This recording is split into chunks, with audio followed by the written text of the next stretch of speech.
seorang leader itu harus bisa menggerakkan banyak orang. Setuju. Tapi kalau kita berpikir leader harus memuaskan semua orang.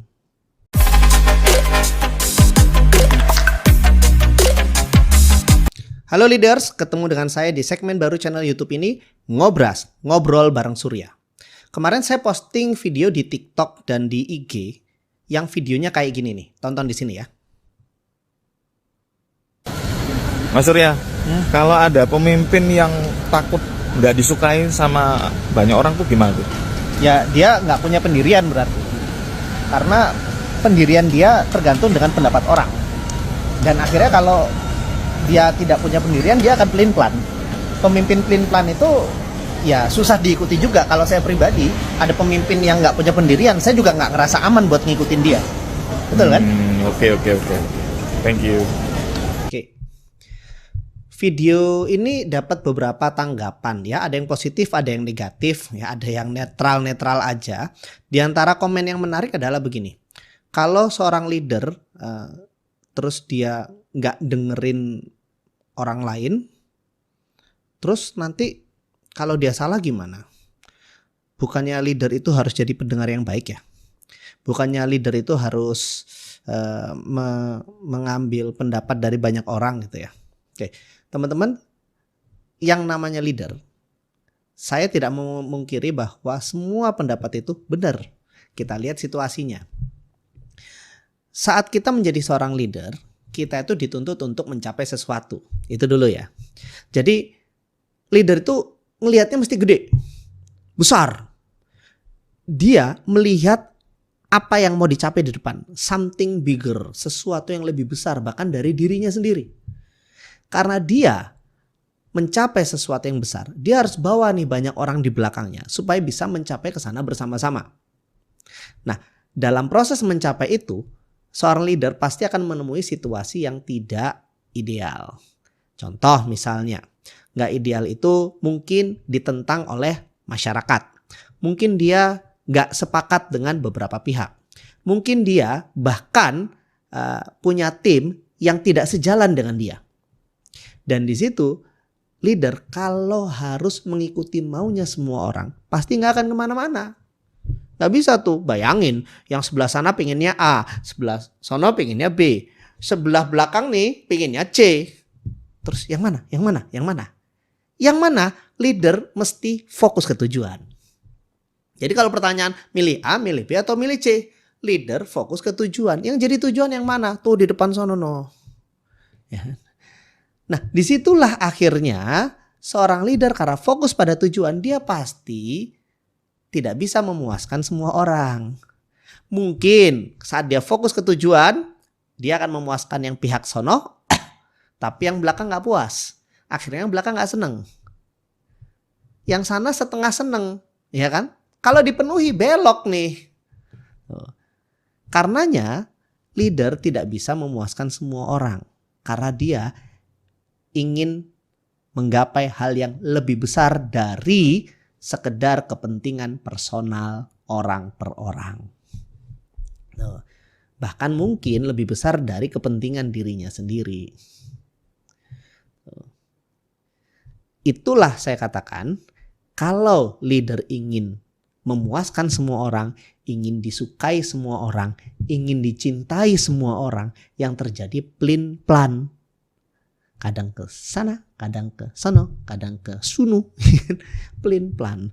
Tapi leader yang baik itu dia nggak pelin-pelan, fokus pada tujuan. Nah, di video tadi saya bilang kalau saya pribadi nggak merasa aman kalau mengikuti leader yang pelin-pelan. Gimana tuh maksudnya? Iya dong. Sekarang misalnya saya mengikuti seorang leader. Saat saya mengikuti seorang leader pasti sudah banyak yang saya korbankan. Saya mengorbankan untuk tidak mengikuti leader yang lain. Saya mengorbankan diri dan kepentingan saya untuk bareng-bareng mencapai fokus tujuan. Lalu saat saya sudah mengorbankan banyak hal, saya melihat leadernya kemarin ke sana, kemarin ke sono, kemarin besoknya ke sunu gitu kan. Terus saya jadi bingung dong. Jadi ini mau kemana? Udah banyak lah yang saya korbankan. Belum lagi saya kalau mengikuti leader yang pelin-pelan pasti merasa di depan ini gak jelas arahnya dan membuat saya jadi apa ya istilahnya? Gini deh. Saya sedang mencari analogi yang pas. Bentar ya teman-teman ya. Bentar. Gini. Bayangin teman-teman masuk hutan belantara. Bayangin teman-teman masuk hutan belantara ya. Yang hutan itu nggak teman-teman kenal. Ya. Karena nggak dikenal maka nggak pasti. Ketidakpastian itu menakutkan, benar nggak? Tapi hutan belantara semenyeramkan apapun, kalau teman-teman sudah tahu jalan-jalan di dalamnya, nggak jadi serem, ya kan? Tapi kalau nggak pasti, menakutkan. Ya, itulah kalau ngikutin leader yang pelin-pelan. Segalanya jadi nggak pasti. Menakutkan. Tuh, menakutkan. Pertanyaan saya nih di benak saya satu ya. Ini leader pelin-pelan. Kayaknya cuman coba-coba doang ini. Lah kalau kepleset gimana? Kedua, ini leader pelin-pelan, jangan-jangan sebenarnya dia nggak tahu mau kemana. Jangan-jangan dia nggak kenal sama medannya. Waduh, mana ya? Kalau dia nggak tahu sama medannya, dia nggak tahu mau kemana. Ntar kalau ke jurang yang dalam gimana? Waduh. Ini leader yang pelin-pelan, gitu ya. Mau dia ngikutin maunya semua orang. Jangan-jangan dia nggak punya pendirian. Artinya kalau leader yang pelin-pelan dia nggak punya pendirian, suatu hari akan digoyang oleh sesuatu, dia akan roboh. Dan kalau saya ngikutin leader yang gampang roboh, saya juga ikut roboh. Serem kan? Dan itu semua langsung muncul di dalam bayangan saya kalau saya melihat leader saya pelin-pelan. Tuh.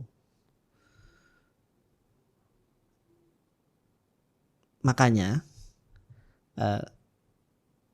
kalau kita mau jadi leader, kita sudah harus siap membuang pikiran-pikiran untuk mau memuaskan semua orang. Betul, leader itu mesti mengajak banyak orang, setuju. Betul, seorang leader itu harus bisa menggerakkan banyak orang, setuju. Tapi kalau kita berpikir leader harus memuaskan semua orang, no. Leader pasti akan mengalami saat-saat di mana dia dibenci, mungkin dikucilkan oleh kalangan tertentu. Tapi selama dia meyakini betul bahwa itu yang dia anggap benar dan sepenuh hati dia memperjuangkan itu, percayalah pasti akan ada yang mengikuti. Dan mungkin orang-orang yang mengikuti itu bukan orang-orang cetek, tapi justru orang-orang yang punya visi yang sama. Jadi kalau jadi leader mesti siap untuk tidak disukai.